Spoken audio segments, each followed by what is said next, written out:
continuation to the response of Kong Resurgence video. America was the first to rise from the waters. After the domes, the territories of the Americas was the first to rise from the waters after the dome above us was cracked by the entity seeking to erase, which was called Heaven on Earth, which was Moorish Tartaria. Please look up Moorish Tartaria, look up One World, One People, Moors and Tartarians, get the book by James Lee. But it was a one world system of heaven on earth. And here's an article here, America, which was America, Atlantis at the very top if you can see it. And as the curtain which has hereunto concealed the prehistoric connection between the peoples of ancient Egypt and America is lifted, it will be seen that the people of the eagle of the Nile, on the Nile, being descended from the original people of the eagle on this continent, the twain are one, and that prehistoric America, excuse me, sorry about that, kind of doing it basic here. The prehistoric America was the original Egypt or eagle land prior to the mighty dispensation in the days of Peleg, when the earth was divided. Now, this has several meanings. All of it has not been divided. Only some of it has. Divided can also mean submerged, continents that were flooded or dropped, not necessarily split, but dropped or sank. And the great globe, which we know it's not, itself was nearly rent asunder. That means asunder means to go down. So, says Agassi, firstborn among continents, America has been falsely denominated the New World. Hers was the first dry land, right here. Hers was the first dry land lifted out of the waters. See that? Hers was the first shore washed by the ocean that enveloped all earth besides. And then we go on, while Europe was represented only by islands, and there's small islands over there. They're not really showing you the shape of what we're on. That's a whole nother topic. Even in here, they made some mistakes about globe. You don't find the word globe even listed in the 1920s. Do a newspaper research. Globe is someone's last name. It's not even you, but you do find the term earth plane in the 1920s in newspapers. The globe didn't even come into schools until like the 1940s, I believe, late 40s. But it says Europe was represented by islands rising here and there above the sea. America, Atlantis, already stretched in an unbroken line of land from Nova Scotia to the far west.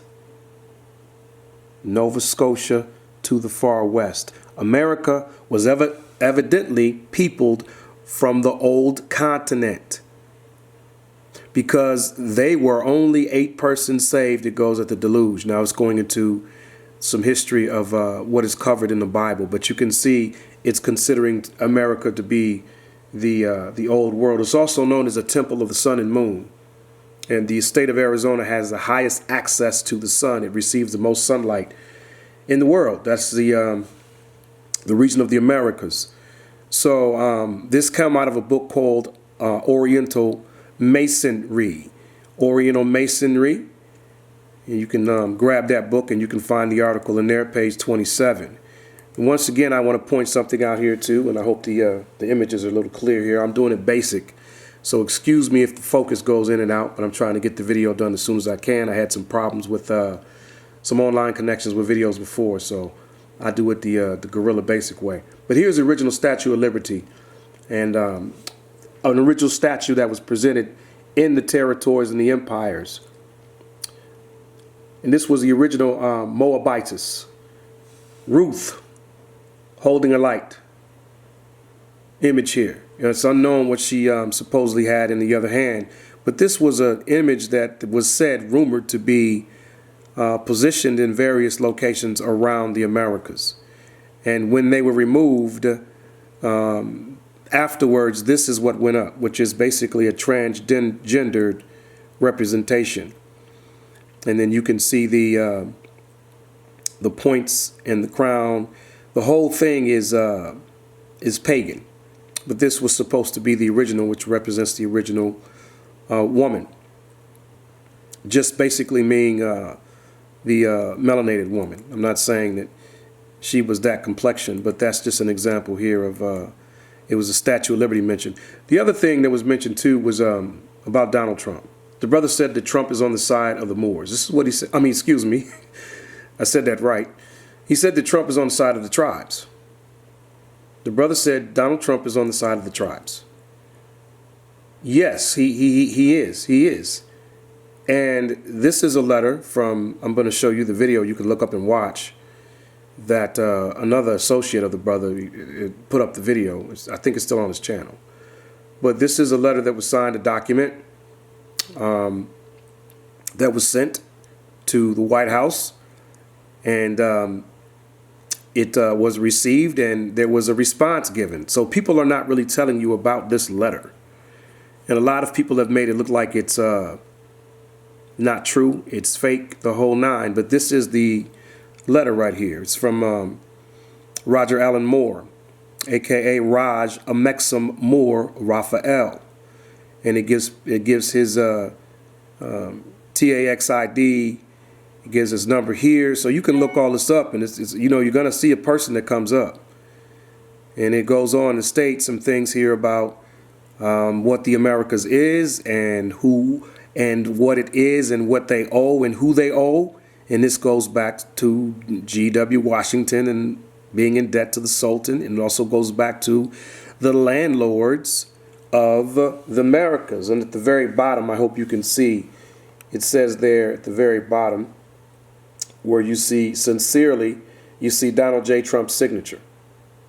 That is his signature. All you guys, if you can see it, if you can pull up the letter down here, and it has is listed right there, Executive Officer of the United States at the time, Donald J. Trump. And I want to show you the video now that you can pull up on YouTube. It should still be up, and it's under the brother's channel, Young Elder, who I want to mention something to the brother Young Elder. Since you had the brother on your show, he was coming on your show quite a bit using the word dirty Moor. Young Elder, you used to wear your fez, brother. You had on your cherry top. You was rocking it. You was proud. You was happy. And shortly after the brother made a lot of appearances on your show, throwing the word around dirty Moor, man, you ain't wearing your red fez no more. You ain't wearing that cherry top. I'm just wondering if that had something to do with the brother throwing around the word dirty Moor. Because it kind of seems like it did. I'm just saying, brother. He ain't got to talk you up out your fez. But see, that's what's happening when people throw around words like that. Dirty Moor, dirty Moor. Because psychologically, whenever you hear the word Moor, you're going to think dirty. Right? And then you don't want to be associated with that. So, but here's the video here. It's called Donald Trump, letter from RAAJ, Roger Allen Moore. You can find it on the Young Elder's channel. Young Elder puts out some pretty good information. We don't agree with everything, brother, but I mean, I appreciate some of the work you've done and definitely going to give you credit. But just going to play a little bit of how the video starts. What we Americans have been deprived of from the beginning, the truth. Keep in mind, this content used in this video is intended for entertainment, educational, and informational purposes only. We will give you the total truth as we best understand it today. Be sure to hit that like button, Young Elder Gang. Hit that subscribe button if you're new to the channel. Hit that bell, and don't forget to check back with us every day for new content. Now in this video, I will go over the letter of response from Donald Trump to U.S. Corporation for Roger Allen Moore. People are saying the letter is a fake, but let us go over it just to see what they're saying. Is this the guy that owns America? Who is this guy, Roger Allen Moore? Okay, dated on May 4th, 2020. U.S. federal person Roger Allen Moore, Raj Amexem Moore, Raphael. Taxpayer identity.